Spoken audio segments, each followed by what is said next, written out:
ನಮಸ್ಕಾರ ಸ್ನೇಹಿತರೆ, ನನ್ನ ಹೆಸರು ರಾಹುಲ್. ನನಗೆ 32 ವರ್ಷ ಮತ್ತು ದೆಹಲಿಯಲ್ಲಿ ಒಂದು ಒಳ್ಳೆಯ ಐಟಿ ಕಂಪನಿಯಲ್ಲಿ ಕೆಲಸ ಮಾಡುತ್ತಿದ್ದೇನೆ. ನನ್ನ ಹೆಂಡತಿ ಪ್ರಿಯಾ ಸುಂದರ, ನಾಚಿಕೆ ಸ್ವಭಾವದ ಮತ್ತು ಮುದ್ದಾದ 28 ವರ್ಷದ ಹುಡುಗಿ. ನಾವು ಮದುವೆಯಾಗಿ 5 ವರ್ಷಗಳಾಗಿವೆ. ನಾವು ಪರಸ್ಪರ ಆಳವಾಗಿ ಪ್ರೀತಿಸುತ್ತೇವೆ. ಪ್ರತಿ ರಾತ್ರಿ ನಾವು ಒಟ್ಟಿಗೆ ತಬ್ಬಿಕೊಳ್ಳುತ್ತಾ ಚುಂಬಿಸುತ್ತಾ ಮಲಗುತ್ತೇವೆ.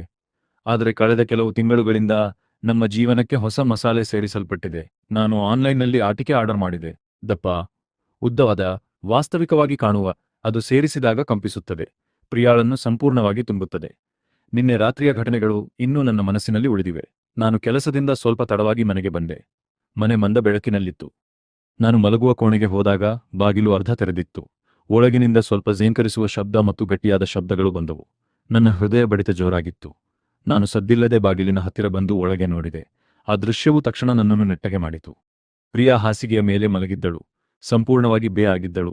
ಅವಳ ಕಾಲುಗಳು ಅಗಲವಾಗಿ ಹರಡಿದ್ದವು. ಅವಳ ಸುಂದರವಾದ ಪಾದಗಳು ಗಾಳಿಯಲ್ಲಿ ಸ್ವಲ್ಪ ಮೇಲಕ್ಕೆತ್ತಿದ್ದವು. ಅವಳ ಕೈಯಲ್ಲಿ ನಾನು ಅವಳಿಗೆ ಉಡುಗೊರೆಯಾಗಿ ನೀಡಿದ್ದ ಹೊಸ ಆಟಿಕೆ ಇತ್ತು. ಅದು ಮಧ್ಯಮ ವೇಗದಲ್ಲಿ ಚಲಿಸುತ್ತಿತ್ತು. ಅದರ ಝೇಂಕರಿಸುವ ತಲೆ ಒಳಗೆ ಮತ್ತು ಹೊರಗೆ ಚಲಿಸುತ್ತಿತ್ತು. ಪ್ರಿಯಾಳ ಗುಲಾಬಿಯನ್ನು ಹರಿದು ಹಾಕುತ್ತಿತ್ತು. ಅವಳು ಅದನ್ನು ಒಳಗೆ ತಳ್ಳಿದಾಗಲೆಲ್ಲ ಒದ್ದೆಯಾದ ಶಬ್ದ ಹೊರಹೊಮ್ಮುತ್ತಿತ್ತು. ಅವಳ ಕಣ್ಣುಗಳು ಅರ್ಧ ಮುಚ್ಚಿದ್ದವು. ಅವಳ ತುಟಿಗಳು ಸ್ವಲ್ಪ ಬೇರ್ಪಟ್ಟವು ಮತ್ತು ಅವಳ ಉಸಿರಾಟವು ವೇಗವಾಗುತ್ತಿತ್ತು. ನಾನು ಮೌನವಾಗಿ ಅವಳನ್ನು ನೋಡುತ್ತಾ ನಿಂತಿದ್ದೆ. ಅವಳ ಸುಂದರವಾದ ಚರ್ಮವು ಬೆವರಿನಿಂದ ಹೊಳೆಯುತ್ತಿತ್ತು. ಕೆಲವೊಮ್ಮೆ ಆಳಕ್ಕೆ ಹೋಗುತ್ತಿದ್ದಳು, ಕೆಲವೊಮ್ಮೆ ಅದನ್ನು ಹೊರತೆಗೆದು ಪ್ರತಿ ಬಾರಿಯೂ ಅವಳ ಸೊಂಟ ಸ್ವಲ್ಪ ಮೇಲಕ್ಕೆತ್ತುತ್ತಿತ್ತು. ನಂತರ ಅವಳು ನನ್ನನ್ನು ನೋಡಿದಳು. ಅವಳ ಮುಖವು ನಾಚಿಕೆಯಿಂದ ಕೆಂಪು ಬಣ್ಣಕ್ಕೆ ತಿರುಗಿತು. ಅವಳು ಒಂದು ಕ್ಷಣ ನಿಲ್ಲಿಸಿದಳು, ಆದರೆ ಅವಳು ಅದನ್ನು ಹೊರತೆಗೆಯಲಿಲ್ಲ. ನಾನು ಅದನ್ನು ಆಳವಾಗಿ ಒಳಗೆ ತಳ್ಳಿದೆ. ಅವಳ ಕಣ್ಣುಗಳಲ್ಲಿ ಮುಜುಗರವಿತ್ತು, ಆದರೆ ವಿಚಿತ್ರವಾದ ಹೊಳಪು ಕೂಡ ಇತ್ತು. ಅವಳು ನನ್ನನ್ನು ನೋಡಿ ಮೃದುವಾಗಿ ಹೇಳಿದಳು, ರಾಹುಲ್, ನೀನು ಮನೆಯಲ್ಲಿದ್ದೀಯಾ? ನಾನು ಮುಗುಳ್ನಕ್ಕು ಒಳಗೆ ಬಂದು ಹಾಸಿಗೆಯ ಪಕ್ಕದ ಕುರ್ಚಿಯ ಮೇಲೆ ಕುಳಿತೆ. ಹೌದು ಪ್ರಿಯಾ, ಮುಂದುವರಿಸಿ. ನನಗೆ ನೋಡಬೇಕು. ಅವಳು ನಾಚಿಕೆಯಿಂದ ಕಣ್ಣುಗಳನ್ನು ಕೆಳಕ್ಕೆ ಇಳಿಸಿದಳು, ಆದರೆ ನಿಧಾನವಾಗಿ ಒಳಗೆ ಮತ್ತು ಹೊರಗೆ ಚಲಿಸುತ್ತಲೇ ಇದ್ದಳು. ಅವಳ ಉಸಿರಾಟವು ವೇಗವಾಯಿತು. ಸ್ವಲ್ಪ ಸಮಯದ ನಂತರ ಅವಳು ಮತ್ತೆ ನನ್ನನ್ನು ನೋಡಿದಳು. ಅವಳ ಕೆನ್ನೆಗಳು ಕೆಂಪಾಗಿದ್ದವು. ಅವಳ ತುಟಿಗಳು ನಡುಗುತ್ತಿದ್ದವು. ಅವಳು ತುಂಬಾ ಮೃದುವಾಗಿ, ಬಹುತೇಕ ಪಿಸುಮಾತಿನಲ್ಲಿ ಹೇಳಿದಳು, ರಾಹುಲ್, ನಾನು ಯಾವಾಗಲೂ ಏನನ್ನಾದರೂ ಯೋಚಿಸುತ್ತಿದ್ದೆ, ಆದರೆ ಅದನ್ನು ಹೇಳಲು ನನಗೆ ಎಂದಿಗೂ ಧೈರ್ಯವಿರಲಿಲ್ಲ. ನಾನು ಹಿಂದಕ್ಕೆ ಬಾಗಿ ಅವಳ ಮೊಣಕಾಲಿನ ಮೇಲೆ ನನ್ನ ಕೈಯಿಟ್ಟು ಪ್ರೀತಿಯಿಂದ ಹೇಳಿದೆ, ಹೇಳು ಪ್ರಿಯೆ, ನಾನು ನಿನ್ನನ್ನು ಎಷ್ಟು ಪ್ರೀತಿಸುತ್ತೇನೆಂದು ನಿನಗೆ ತಿಳಿದಿದೆ. ನೀವು ಏನು ಬೇಕಾದರೂ ಹೇಳಬಹುದು. ಅವಳು ಆಳವಾದ ಉಸಿರನ್ನು ತೆಗೆದುಕೊಂಡಳು. ಅವಳ ಧ್ವನಿ ನಡುಗುತ್ತಿತ್ತು. ನಾನು ಯಾವಾಗಲೂ ಕಲ್ಪನಾ ಲೋಕದ ಬಗ್ಗೆ ಕನಸು ಕಾಣುತ್ತಿದ್ದೆ, ಆದರೆ ಕೇವಲ 2 ಆದರೆ 3 ಅಥವಾ 4 ಸರದಿಯಲ್ಲಿರಬೇಕು ಎಂದು. ಅವಳ ಮಾತುಗಳ ಶಬ್ದಕ್ಕೆ ನಾನು ಗಟ್ಟಿಯಾದೆ. ಅವಳು ನಾಚಿಕೆಯಿಂದ ಕಣ್ಣು ಮುಚ್ಚಿದಳು, ಆದರೆ ನಾನು ಅದನ್ನು ವೇಗವಾಗಿ ತಿರುಗಿಸಿದೆ. ಶಬ್ದಗಳು ಹೊರಹೊಮ್ಮಲು ಪ್ರಾರಂಭಿಸಿದವು. ನಾನು ಚಿಕ್ಕವನಿದ್ದಾಗ ಕೆಲವೊಮ್ಮೆ ರಹಸ್ಯವಾಗಿ ವಿಡಿಯೋಗಳನ್ನು ನೋಡುತ್ತಿದ್ದೆ. ಅವುಗಳನ್ನು ನೋಡುತ್ತಾ ಪುಳಕಿತನಾಗುತ್ತಿದ್ದೆ. ಅವಳು ಕಣ್ಣು ತೆರೆದು ನನ್ನತ್ತ ನೋಡಿದಳು. ಅವಳ ನೋಟದಲ್ಲಿ ನಾಚಿಕೆ ಇತ್ತು, ಆದರೆ ಅವಳ ಕಣ್ಣುಗಳಲ್ಲಿ ಬೆಂಕಿಯೂ ಇತ್ತು. ನಂತರ ಅವೆಲ್ಲವೂ ಮುಗಿದಾಗ ಅವಳ ಮಾತುಗಳು ಅಪೂರ್ಣವಾಗಿಯೇ ಉಳಿದವು. ಇದ್ದಕ್ಕಿದ್ದಂತೆ ಉದ್ವಿಗ್ನವಾದಳು. ಅವಳು ಮೃದುವಾಗಿ ಪಿಸುಗುಟ್ಟಿದಳು, ರಾಹುಲ್, ನನ್ನನ್ನು ಕ್ಷಮಿಸಿ, ಆದರೆ ಈ ಆಲೋಚನೆ ನನ್ನನ್ನು ಹುಚ್ಚನನ್ನಾಗಿ ಮಾಡುತ್ತದೆ. ನಾನು ಎದ್ದು ಅವಳ ಪಕ್ಕದಲ್ಲಿ ಮಲಗಿದೆ. ನಾನು ಅವಳನ್ನು ನನ್ನ ತೋಳುಗಳಲ್ಲಿ ಹಿಡಿದೆ. ನಾನು ಅವಳ ಹಣೆಗೆ ಮುತ್ತಿಟ್ಟೆ. ಪ್ರಿಯಾ, ನೀನು ನಾಚಿಕೆ ಪಡುವ ಅಗತ್ಯವಿಲ್ಲ. ನಾನು ಈಗ ನಿನ್ನನ್ನು ಇನ್ನೂ ಹೆಚ್ಚು ಪ್ರೀತಿಸುತ್ತೇನೆ. ಈ ಫ್ಯಾಂಟಸಿ ನಿನ್ನದು, ಅದು ನಮ್ಮದು. ನೀನು ನಿಜವಾಗಿಯೂ ಬಯಸಿದರೆ ಹಾಗಾದರೆ ನಾವು ಮಾತನಾಡೋಣ. ಪ್ರಿಯಾ ಮರುದಿನ ಬೆಳಿಗ್ಗೆ ಎಚ್ಚರವಾದಾಗ ಅವಳು ಇನ್ನೂ ನಾಚಿಕೆ ಪಡುತ್ತಿದ್ದಳು. ಆದರೆ ನಾನು ಅವಳಿಗೆ ಚಹಾ ಮಾಡಿ ಅವಳ ಕೆನ್ನೆಗೆ ಮುತ್ತಿಟ್ಟಾಗ ಅವಳು ನಗುತ್ತಿದ್ದಳು. ರಾಹುಲ್, ನಿನ್ನೆ ರಾತ್ರಿ ನಾನು ಹೇಳಿದ್ದು ನಿಜ, ಆದರೆ ನಾನು ನಿನ್ನನ್ನು ಕಳೆದುಕೊಳ್ಳಲು ಬಯಸುವುದಿಲ್ಲ. ನಾನು ಅವಳನ್ನು ನನ್ನ ಮೇಲೆ ಹಾಕಿದೆ. ನಮಸ್ಕಾರ ಸ್ನೇಹಿತರೆ, ನಾನು ಪರನ್. ಅವಳು ಆಗಾಗ್ಗೆ ಕೇಳುತ್ತಿದ್ದಳು, ನಾನು ಇನ್ನೊಬ್ಬನೊಂದಿಗೆ ಸಂಬಂಧ ಹೊಂದಿದ್ದರೆ ನಿಮಗೆ ಅಭ್ಯಂತರವಿಲ್ಲವೇ? ನಾನು, ಇಲ್ಲ, ನೀವು ಬಯಸಿದರೆ ಮಾತ್ರ ಎಂದು ಹೇಳಿದೆ. ಈ ಕಥೆ ಕೆಲವು ವರ್ಷಗಳ ಕಾಲ ಮುಂದುವರೆಯಿತು, ಆದರೆ ಕ್ರಮೇಣ ಜೀವನವು ಬದಲಾಗಲು ಪ್ರಾರಂಭಿಸಿತು ಮತ್ತು ನಾವು ಕಥೆಗೆ ಸೀಮಿತರಾದೆವು. ಈ ಸಮಯದಲ್ಲಿ ಕೆಲಸದ ಕಾರಣದಿಂದಾಗಿ ನಮ್ಮ ಜೀವನವು ಗಮನಾರ್ಹವಾಗಿ ಕಡಿಮೆಯಾಯಿತು ಮತ್ತು ಎಲ್ಲವೂ ಸಂಪೂರ್ಣವಾಗಿ ಮಂದವಾಯಿತು. ನನ್ನ ಹೆಂಡತಿ ಸಂಬಂಧ ಹೊಂದಲು ಬಯಸಿದಾಗಲೂ ನನಗೆ ಅದು ಸಿಗಲಿಲ್ಲ. ಕೆಲಸದ ಹೊರೆ ಹೆಚ್ಚಿತ್ತು. ನನ್ನ ಹೆಂಡತಿ ಕೂಡ ಅನಾರೋಗ್ಯದಿಂದ ಬಳಲುತ್ತಿದ್ದಳು ಮತ್ತು ಏನು ಮಾಡಬೇಕೆಂದು ಯೋಚಿಸುತ್ತಿದ್ದಳು. ಏತನ್ಮಧ್ಯೆ ನನ್ನ ಹೆಂಡತಿ ಶಾಲೆಯಲ್ಲಿ ಶಿಕ್ಷಕಿಯಾಗಿ ಕೆಲಸ ಪಡೆದಳು. ಅವಳು ತುಂಬಾ ಸುಂದರ ಮತ್ತು ಚಿಕ್ಕವಳಾಗಿದ್ದರಿಂದ ಅಲ್ಲಿನ ಎಲ್ಲಾ ಶಿಕ್ಷಕರು ಅವಳನ್ನು ಓಲೈಸುತ್ತಿದ್ದರು. ಅವಳು ಮನೆಯಲ್ಲಿ ನನಗೆ ಎಲ್ಲವನ್ನೂ ಹೇಳುತ್ತಿದ್ದಳು ಮತ್ತು ನಾವು ಸಂಬಂಧ ಹೊಂದಿದ್ದಾಗಲೆಲ್ಲ ನಾನು ಅವಳ ನೆಚ್ಚಿನ ಶಿಕ್ಷಕರಲ್ಲಿ ಒಬ್ಬರ ಬಗ್ಗೆ ಮಾತನಾಡುತ್ತಿದ್ದೆ, ಏಕೆಂದರೆ ನಾನು ಅದನ್ನು ಹೇಗೆ ವಿಸ್ತರಿಸಬಹುದು. ನನ್ನ ಹೆಂಡತಿಗೂ ಅರ್ಥವಾಯಿತು. ಅವಳು ದೀರ್ಘಕಾಲ ಕ್ರಿಯೆ ನಡೆಸಬೇಕಾದರೆ ಮತ್ತು ತನ್ನ ಗಂಡನನ್ನು ನೆಟ್ಟಗೆ ಇಡಬೇಕಾದರೆ ಅವನಿಗೆ ವಿದ್ಯುತ್ ಆಘಾತಗಳನ್ನು ನೀಡಬೇಕಾಗುತ್ತದೆ ಎಂದು. ಈಗ ಒಂದು ಬದಲಾವಣೆ ಬಂದಿತು. ಅವಳು ಒಬ್ಬ ಅಥವಾ ಇನ್ನೊಬ್ಬ ಶಿಕ್ಷಕರ ಬಗ್ಗೆ ಮಾತನಾಡುವಾಗ ಆನಂದಿಸಲು ಪ್ರಾರಂಭಿಸಿದಳು. ಇದು ದೀರ್ಘಕಾಲದವರೆಗೆ ಮುಂದುವರಿಯಿತು. ಕ್ರಿಯೆಯ ಸಮಯದಲ್ಲಿ ಅವಳು ಆಗಾಗ್ಗೆ ವಿಭಿನ್ನ ಶಿಕ್ಷಕರ ಬಗ್ಗೆ ಕನಸು ಕಾಣುತ್ತಿದ್ದಳು. ಆದರೆ ನಾನು ಇನ್ನೂ ಯಾವುದೇ ಶಿಕ್ಷಕರನ್ನು ನೋಡಿರಲಿಲ್ಲ. ಆದ್ದರಿಂದ ಅವಳು ಯಾರ ಬಗ್ಗೆ ಮಾತನಾಡುತ್ತಿದ್ದಾಳೆಂದು ನನಗೆ ತಿಳಿಯಲಿಲ್ಲ. ಶಾಲಾ ಸಿಬ್ಬಂದಿಯಲ್ಲಿ ಒಬ್ಬ ಸಂಗೀತ ಶಿಕ್ಷಕ ತನ್ನನ್ನು ಆಸೆ ಕಣ್ಣುಗಳಿಂದ ನೋಡುತ್ತಿದ್ದನೆಂದು ನನ್ನ ಹೆಂಡತಿ ನನಗೆ ಹೇಳುತ್ತಿದ್ದಳು. ನಾನು ಅವಳಿಗೆ ಹೇಳುತ್ತಿದ್ದೇ ಇಲ್ಲ. ಹುಡುಗರು ಯಾವಾಗಲೂ ಸುಂದರ ಮಹಿಳೆಯರನ್ನು ನೋಡುತ್ತಾರೆ. ಬಹುಶಃ ಅವನು ನಿನ್ನನ್ನು ಇಷ್ಟಪಡಬಹುದು ಮತ್ತು ಸ್ನೇಹಿತರಾಗಲು ಬಯಸಬಹುದು. ಈಗ ನೀನು ತುಂಬಾ ಅಂದವಾಗಿರುವುದರಿಂದ ಯಾರಾದರೂ ನಿನ್ನನ್ನು ಬಯಸಬಹುದು. ನೀವು ಅವನೊಂದಿಗೆ ನಗುತ್ತಾ ಮಾತನಾಡುವ ಮೂಲಕ ನಿಮ್ಮ ಕೆಲಸವನ್ನು ಮಾಡುತ್ತೀರಿ. ಅರ್ಥವಾಯಿತು. ಮತ್ತು ಯಾರಿಗೆ ಗೊತ್ತು, ನಮಗೆ ಅಂತಹ ಅವಕಾಶ ಸಿಕ್ಕರೆ ನಾವು ಇನ್ನೂ ಸ್ವಲ್ಪ ಮುಂದೆ ಹೋಗಬಹುದು. ಅವಳು ನಗುತ್ತಾ ಹೌದು ಎಂದು ಹೇಳುತ್ತಿದ್ದಳು ಮತ್ತು ನಂತರ ಬಾಯಿ ಮುಚ್ಚಿಕೊಳ್ಳುತ್ತಿದ್ದಳು. ನಾನು ಸಂಗೀತ ಶಿಕ್ಷಕನನ್ನು ಗಾಯಕ ಎಂದು ಕರೆಯುತ್ತಿದ್ದೆ. ಹೀಗಾಗಿ ನಮ್ಮ ಸಂಭಾಷಣೆಯ ಸಮಯದಲ್ಲಿ ಎಲ್ಲಾ ಶಿಕ್ಷಕರಲ್ಲಿ ನನ್ನ ಹೆಂಡತಿ ಒಬ್ಬ ಗಾಯಕನನ್ನು ಇಷ್ಟಪಡುತ್ತಾಳೆ ಎಂದು ನಾನು ಕಂಡುಕೊಂಡೆ. ಏಕೆಂದರೆ ಅವನು ನನ್ನ ಹೆಂಡತಿಯನ್ನು ತುಂಬಾ ಹೊಗಳುತ್ತಿದ್ದನು ಮತ್ತು ಅವನ 2 ಮೀನಿಂಗ್ ಮಾತುಗಳು ಅವನು ಅವಕಾಶವನ್ನು ಹುಡುಕುತ್ತಿರುವಂತೆ ತೋರುತ್ತಿದ್ದವು ಮತ್ತು ಅವನು ಅವಕಾಶವನ್ನು ಪಡೆದ ತಕ್ಷಣ ಏನನ್ನಾದರೂ ಮಾಡುತ್ತಿದ್ದನು. ಕ್ರಮೇಣ ನನ್ನ ಹೆಂಡತಿ ಗಾಯಕನಿಗೆ ಮೆಚ್ಚುಗೆ ವ್ಯಕ್ತಪಡಿಸಲು ಪ್ರಾರಂಭಿಸಿದಳು ಮತ್ತು ಅವನು ಆಗಾಗ್ಗೆ ನನ್ನ ಹೆಂಡತಿಯ ಸೌಂದರ್ಯವನ್ನು ಹೊಗಳುತ್ತಿದ್ದನು. ಕೆಲವೊಮ್ಮೆ ಅವನು ಸಂಗೀತ ಕೇಳುತ್ತಿದ್ದನು. ಕೆಲವೊಮ್ಮೆ ಅವನು ಸಿಬ್ಬಂದಿ ಕೋಣೆಗೆ ಬಂದು ಮಾತನಾಡಲು ಪ್ರಯತ್ನಿಸುತ್ತಿದ್ದನು ಮತ್ತು ಅದಕ್ಕೆ ಸಂಬಂಧಿಸಿದ 2 ಅರ್ಥದ ಪದಗಳಲ್ಲಿ ಮಾತನಾಡುತ್ತಿದ್ದನು ಮತ್ತು ಅವನು ಸ್ವಲ್ಪ ಸಹಾಯವನ್ನು ನೀಡುತ್ತಿದ್ದನು. ನನ್ನ ಹೆಂಡತಿಗೆ ಅವನ ವರ್ತನೆಗಳು ಇಷ್ಟವಾದವು. ಇದು ಗಾಯಕನನ್ನು ಪ್ರೋತ್ಸಾಹಿಸಿತು. ನನ್ನ ಹೆಂಡತಿಯು ಗಾಯಕನನ್ನು ಆನಂದಿಸುತ್ತಿದ್ದಳು. ಪರಿಣಾಮವಾಗಿ ನನ್ನ ಹೆಂಡತಿಗೆ ಇತರ ಪುರುಷರ ಬಗ್ಗೆ ಇದ್ದ ನಿರ್ಬಂಧಗಳು ಕಡಿಮೆಯಾಗಲು ಪ್ರಾರಂಭಿಸಿದವು ಮತ್ತು ಅವಳು ಕೂಡ ಬೇರೆಯವರಿಂದ ಆಗುವ ಆಲೋಚನೆಯನ್ನು ಹೊಂದಲು ಪ್ರಾರಂಭಿಸಿದಳು. ಗಾಯಕನಲ್ಲದೆ ಇತರ ಹಲವಾರು ಶಿಕ್ಷಕರು ಸಹ ನನ್ನ ಹೆಂಡತಿಯನ್ನು ಕೀಟಲೆ ಮಾಡಲು ಪ್ರಾರಂಭಿಸಿದರು. ನನ್ನ ಹೆಂಡತಿ ನನಗೆ ಎಲ್ಲವನ್ನೂ ಹೇಳುತ್ತಿದ್ದಳು. ಆದ್ದರಿಂದ ನಾನು, ಯಾರೂ ಬೇಡ, ನೀವು ಇಷ್ಟಪಡುವವರೊಂದಿಗೆ ಮಾತನಾಡಿ ಮತ್ತು ನೀವು ಭಾವಿಸುವವರಿಗೆ ಲಿಫ್ಟ್ ನೀಡಿ ಎಂದು ಹೇಳುತ್ತಿದ್ದೆ. ನನ್ನ ಹೆಂಡತಿ ಹೇಳಿದಳು, ತನಗೆ ಅವಳಿಗಿಂತ ಕಿರಿಯ ಯುವಕರು ಇಷ್ಟ, ಅದಕ್ಕಾಗಿಯೇ ನನಗೆ ಗಾಯಕರು ಇಷ್ಟ. ನಾನು, ಸರಿ, ನೀವು ಇಷ್ಟಪಡುವವರೊಂದಿಗೆ ನೀವು ಮಾತನಾಡುವುದನ್ನು ಆನಂದಿಸುವ ಮತ್ತು ನಿಮ್ಮ ಮನಸ್ಥಿತಿಯನ್ನು ಎತ್ತುವವರೊಂದಿಗೆ ಸ್ನೇಹ ಬೆಳೆಸಿಕೊಳ್ಳಿ ಎಂದು ಹೇಳಿದೆ. ಇದನ್ನು ಕೇಳಿ ಅವಳು ಮುಗುಳ್ನಕ್ಕು ಸರಿ ಎಂದಳು.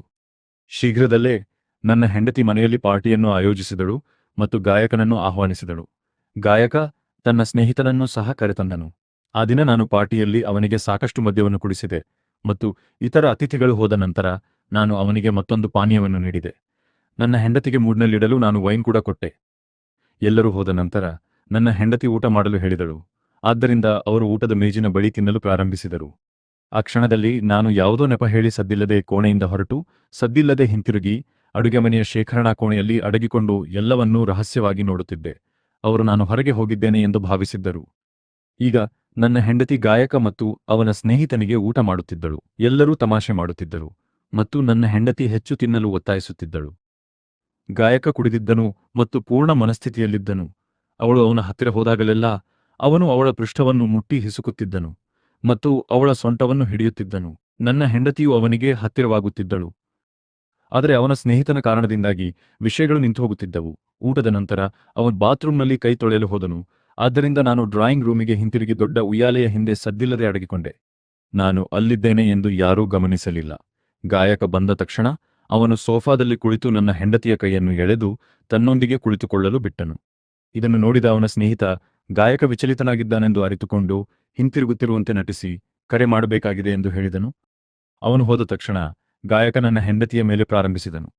ಬಹಳ ಸಮಯದ ನಂತರ ಅವನು ತುಂಬಾ ಅಮೂಲ್ಯವಾದದ್ದನ್ನು ಕಂಡುಕೊಂಡಂತೆ ಭಾಸವಾಯಿತು. ನನ್ನ ಹೆಂಡತಿ ತುಂಬಾ ಉತ್ಸುಕಳಾಗಿದ್ದಳು.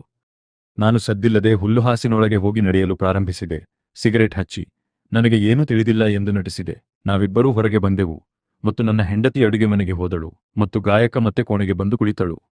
ನಂತರ ಗಾಯಕ ನನ್ನ ಬಳಿಗೆ ಬಂದು, ಸರ್, ಇಂದಿನ ಪಾರ್ಟಿಗೆ ಧನ್ಯವಾದಗಳು ಮತ್ತು ಮೇಡಮ್, ನನಗೆ ಅದು ನಿಜವಾಗಿಯೂ ಇಷ್ಟವಾಯಿತು ಎಂದು ಹೇಳಿದರು. ಅವರು ಮೇಡಮ್ ಅವರ ಆತಿಥ್ಯಕ್ಕಾಗಿ ವಿಶೇಷ ಧನ್ಯವಾದಗಳನ್ನು ಸಹ ಹೇಳಿದರು. ಅವರು ಕೈಕುಲುಕಿ ಹೊರಟು ಹೋದರು. ನಂತರ ನಾನು ಹಿಂತಿರುಗಿ ನನ್ನ ಹೆಂಡತಿಯನ್ನು ನೋಡಿದೆ ಮತ್ತು ಅವರ ಮುಖದಲ್ಲಿ ನಗು ಇತ್ತು. ನನ್ನ ಜೀವನದ ಫ್ಯಾಂಟಸಿ ನಿಜವಾಗಿದೆ ಎಂದು ನನಗೆ ತಿಳಿದಿತ್ತು. ನಮಸ್ಕಾರ ಸ್ನೇಹಿತರೆ, ನನ್ನ ಹೆಸರು ವಿವೇಕ್, ನನಗೆ 26 ವರ್ಷ. ಕ್ರಮೇಣ ಇದು ಕೇವಲ ಪಾಸ್ ಟೈಮ್ ಎಂದು ನಾನು ಭಾವಿಸಲು ಪ್ರಾರಂಭಿಸಿದೆ. ಯಾರೂ ಭೇಟಿಯಾಗಲು ಬಯಸಲಿಲ್ಲ. ನಂತರ ಒಂದು ದಿನ ನನಗೆ ಒಬ್ಬ ಗಂಡನಿಂದ ಕರೆ ಬಂತು. ನಾನು ಅವನೊಂದಿಗೆ ಮಾತನಾಡಿದೆ. ಅವನು ಬೆಂಗಳೂರಿನವನು ಮತ್ತು ಹೊಸದಾಗಿ ಮದುವೆಯಾದವನು. ಅವನು ತನ್ನ ಹೆಂಡತಿಯ ಹುಟ್ಟುಹಬ್ಬ ಎಂದು ಹೇಳಿದನು ಮತ್ತು ಅವನು ಅವಳಿಗೆ ಅಚ್ಚರಿಗೊಳಿಸಲು ಬಯಸಿದನು. ನಾನು ಕೇಳಿದೆ, ನೀವು ಎಂದಾದರೂ ಅವಳೊಂದಿಗೆ ಅದರ ಬಗ್ಗೆ ಮಾತನಾಡಿದ್ದೀರಾ? ಅವನು, ಹೌದು, ಅವಳು ಸಿದ್ಧಳಾಗಿದ್ದಾಳೆ ಎಂದು ಹೇಳಿದನು. ಆದರೆ ನಾನು ನಾಳೆ ಅವಳನ್ನು ಅಚ್ಚರಿಗೊಳಿಸಲು ಬಯಸುತ್ತೇನೆ. ಆದ್ದರಿಂದ ನೀವು ನಾಳೆ ಬಂದು ನನ್ನನ್ನು ಭೇಟಿಯಾಗಬೇಕು. ನಾನು ನಿಮ್ಮ ಹೆಂಡತಿಯ ಒಪ್ಪಿಗೆ ಇಲ್ಲದೆ ನಾನು ಅದನ್ನು ಮಾಡಲು ಸಾಧ್ಯವಿಲ್ಲ. ಅವಳು ಸಿದ್ಧವಾಗಿಲ್ಲದಿದ್ದರೆ ಏನು ಎಂದು ಕೇಳಿದೆ. ಅವಳು ಸಿದ್ಧಳಾಗಿದ್ದಾಳೆ ಎಂದು ಅವನು ಹೇಳಿದನು. ಆದರೆ ನಾನು ಅವಳಿಗೆ ಹೇಳದೆಯೇ ಅವಳನ್ನು ಅಚ್ಚರಿಗೊಳಿಸಲು ಬಯಸುತ್ತೇನೆ. ಹಾಗಾಗಿ ನಾನು, ಸರ್, ನೀವು ನನ್ನನ್ನು ಅಚ್ಚರಿಗೊಳಿಸಲು ಬಯಸಿದರೆ ಅದು ಸರಿ. ಹೆಂಡತಿಯೊಂದಿಗೆ ಮಾತನಾಡದೆ ನಾನು ಬರುವುದಿಲ್ಲ. ನೀವು ದಂಪತಿಗಳೇ ಅಥವಾ ಅಲ್ಲವೇ ಎಂದು ನನಗೆ ತಿಳಿದಿಲ್ಲ, ಏಕೆಂದರೆ ಅನೇಕರು ಭೇಟಿಯಾಗಲು ನನಗೆ ತೊಂದರೆ ನೀಡುತ್ತಾರೆ. ಅವನು ಹೇಳಿದನು, ನಾನು ಅವಳನ್ನು ಅಚ್ಚರಿಗೊಳಿಸಲು ಬಯಸುತ್ತೇನೆ. ನಾನು ಅವಳನ್ನು ನನ್ನೊಂದಿಗೆ ಮಾತನಾಡಲು ಒತ್ತಾಯಿಸದಿದ್ದರೆ ನಾನು ಅವಳಿಗೆ ಹೇಳುತ್ತೇನೆ. ಬಹುಶಃ ನನ್ನ ಹೆಂಡತಿ ಸಿದ್ಧಳಾಗಿರುವುದಿಲ್ಲ ಮತ್ತು ಅವಳನ್ನು ಭೇಟಿಯಾಗುವುದರಲ್ಲಿ ಅಪಾಯವಿದೆ ಎಂದು ನಾನು ಭಾವಿಸಿದೆ. ನಂತರ ನಾನು ಹೆಂಡತಿಯನ್ನು ವಿಡಿಯೋ ಕರೆಯಲ್ಲಿ ತೋರಿಸಿ ಎಂದು ಕೇಳಿದೆ. ಅವನು ಸರಿ ಎಂದು ಹೇಳಿದನು ಮತ್ತು ಅವನು ನನಗೆ ವಿಡಿಯೋ ಕರೆಯನ್ನು ತೋರಿಸಿದನು. ಅದನ್ನು ಅವಳಿಂದ ಮರೆಮಾಡಿದನು. ತನ್ನ ಮುಖದಿಂದ ನನಗೆ ತೋರಿಸಿದಳು. ಅವನ ಕೋಣೆಯಲ್ಲಿ ಬೆಳಕು ಮಂದವಾಗಿದ್ದರಿಂದ ನನಗೆ ಸ್ಪಷ್ಟವಾಗಿ ಕಾಣಲಿಲ್ಲ. ಆದರೆ ಅವಳಿಗೆ ಆಧುನಿಕ 2-2-2-3 ವರ್ಷದ ಹೆಂಡತಿ ಇದ್ದಾಳೆ ಎಂದು ನನಗೆ ತಿಳಿದಿತ್ತು. ನಾನು ಸರಿ ಎಂದು ಹೇಳಿದೆ ಮತ್ತು ನನ್ನ ಮುಂದೆ ಇರುವ ದಂಪತಿಗಳು ಗೃಹಿಣಿಯೋ ಅಲ್ಲವೋ ಎಂದು ಅವನಿಗೆ ಖಚಿತವಾದ ನಂತರವೇ ಅವನು ನನ್ನ ಫೋಟೋಗಳನ್ನು ಕೇಳಿದನು. ವಿಡಿಯೋ ಕರೆಯ ನಂತರ ನಾನು ಅವನಿಗೆ ಫೋಟೋಗಳನ್ನು ಕೊಟ್ಟೆ. ಅವನು ಹಣದ ಬಗ್ಗೆ ಮಾತನಾಡಿದನು ಮತ್ತು ನಾನು ಇಡೀ ರಾತ್ರಿಗೆ 10,000 ರೂಪಾಯಿಗಳನ್ನು ಕೊಡು ಎಂದು ಹೇಳಿದೆ. ಅವನು ಕೇವಲ 2-3 ಗಂಟೆಗಳು ಎಂದು ಹೇಳಿದನು. ಆದರೆ ನಾನು ಬೆಳಿಗ್ಗೆ ಖಂಡಿತವಾಗಿಯೂ ಹೇಳುತ್ತೇನೆ.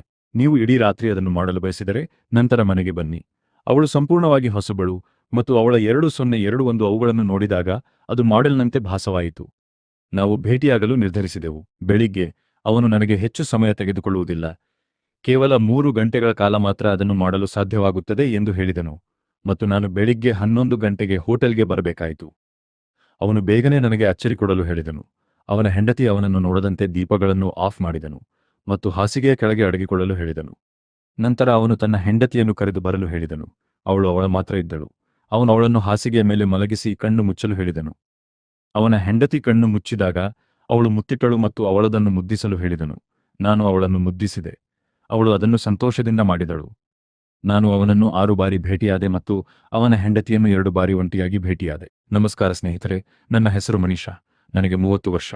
ನನ್ನ ಗಂಡನ ಹೆಸರು ಮನೋಜ್. ಅವನಿಗೆ 32 ವರ್ಷ. ನಾವು ಮದುವೆಯಾದಾಗಿನಿಂದ ನನ್ನ ಪತಿ ಪ್ರತಿದಿನ ಸಂಬಂಧ ಹೊಂದುತ್ತಿದ್ದರು. ಆದರೆ ನಂತರ ಅವರ ಆಸಕ್ತಿ ಕಡಿಮೆಯಾಯಿತು. ಆ ಸಮಯದಲ್ಲಿ ಅವನು ಆಗಾಗ್ಗೆ ನನ್ನ ಕೇಳುತ್ತಿದ್ದನು, ಮನೀಷಾ, ನಿನಗೆ ಬೇರೆಯವರೊಂದಿಗೆ ಸಂಬಂಧ ಹೊಂದಲು ಅವಕಾಶ ಸಿಕ್ಕರೆ ನಿನಗೆ ಹೇಗೆ ಅನಿಸುತ್ತದೆ? ಆದರೆ ನಾನು ಯಾವಾಗಲೂ ಆ ವಿಷಯವನ್ನು ತಪ್ಪಿಸುತ್ತಿದ್ದೆ. ಕ್ರಮೇಣ ಅವನು ಹೀಗೆ ಮಾತನಾಡುತ್ತಲೇ ಇದ್ದಂತೆ ವಿಡಿಯೋಗಳಂತೆ ನನಗೂ ಬಲಿಷ್ಠ ಸಂಬಂಧ ಹೊಂದಲು ಪ್ರಾರಂಭಿಸಿದೆ. ಏಕೆಂದರೆ ನನ್ನ ಗಂಡನು ಕೇವಲ 2-3 ನಿಮಿಷಗಳ ಆಸಕ್ತಿ ಕಳೆದು ಮಾಡುತ್ತಾನೆ. ವಿಡಿಯೋಗಳಲ್ಲಿ ಜನರು ಅರ್ಧ ಗಂಟೆ ಸಂಬಂಧ ಹೊಂದಿರುತ್ತಾರೆ. ಕ್ರಮೇಣ ನಾನು ಕೂಡ, ಮನೋಜ್, ನೀವು ಬಯಸಿದರೆ ನನಗೇನು ಚಿಂತೆ, ನಾನು ಖಂಡಿತವಾಗಿಯೂ ಅದನ್ನು ಆನಂದಿಸುತ್ತೇನೆ. ಏಕೆಂದರೆ ನೀವು 2 ನಿಮಿಷಗಳ ನಂತರ ತಣ್ಣಗಾಗುತ್ತೀರಿ. ನನಗೆ ಎಂದಿಗೂ ಯಾವುದೇ ಸಂತೋಷ ಸಿಗುವುದಿಲ್ಲ ಎಂದು ಹೇಳಲು ಪ್ರಾರಂಭಿಸಿದೆ. ಇದನ್ನು ಕೇಳಿ ನನ್ನ ಪತಿ ತುಂಬಾ ಉತ್ಸುಕರಾಗುತ್ತಿದ್ದರು ಮತ್ತು 2ನೇ ಬಾರಿ ಅವರು ನನ್ನೊಂದಿಗೆ ಅತಿ ವೇಗದಲ್ಲಿ ಸಂಬಂಧ ಹೊಂದುತ್ತಿದ್ದರು.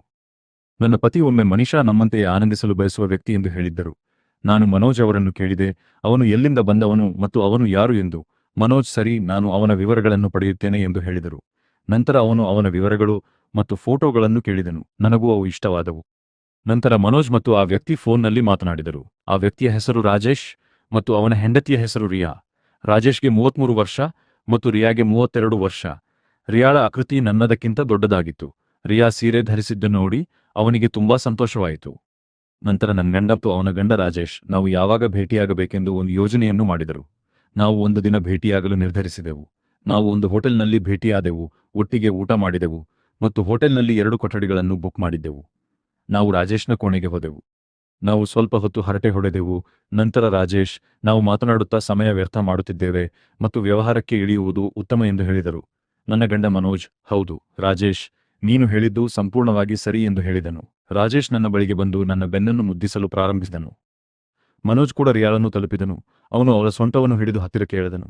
ರಾಜೇಶ್ ನನ್ನೊಂದಿಗೆ ಹಾಸಿಗೆಯ ಮೇಲೆ ಕುಳಿತು ಮಾತನಾಡುತ್ತಾ ಆರಂಭಿಸಿದನು.